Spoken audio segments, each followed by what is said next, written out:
Well, we just got a new NSF grant to uh, bring in a cadre of STEM teachers into a leadership program.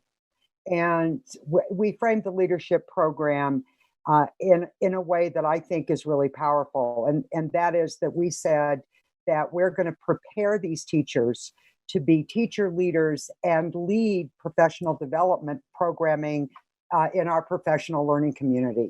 And there's just so few opportunities for teachers to be leaders in any way other than the traditional, okay, now you're going to be a vice principal, now you're going to be a principal, so we're trying to open up avenues. And I think that's what your work does too, places where teachers can become professionals, which means they can read together, study together, lead each other, act as colleagues.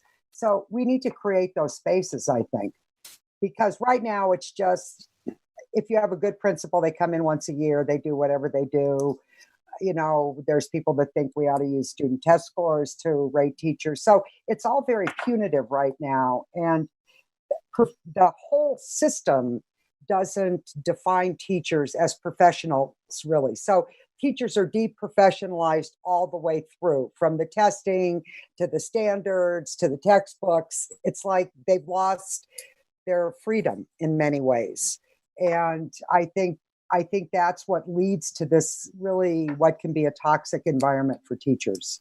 Sure. And the thing that's really, I'm noticing that worries me a lot is that freedom is starting to be kind of masqueraded through professional learning. So what I mean by that is like this like neoliberal corporate, like selling package PD, bring someone in for $7,000 to do like a 1-day workshop. Well, we're trying to turn that on its head with this teacher-run professional learning community, and we were really interested in it when, or I was really interested in when I was meeting with a local principal maybe 3 years ago, and he started telling me about, this great PD they're going to do. They're going to fly all the teachers to Texas. They're going to do, I think it was, what's that, whatever the Cornell note, the AVID training. And he said, and I'm going to have the teachers do teacher research. And I said, oh, that's great. It'd be so interesting to hear what questions they have and what data they want to collect to answer those questions. And he said, oh, no, I don't know what you're talking about. We're just going to look at student data and figure out how to get it up.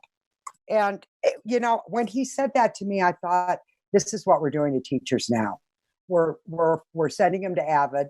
We're making them learn how to do some system that may or may not fit their school. And we're calling it, teacher research.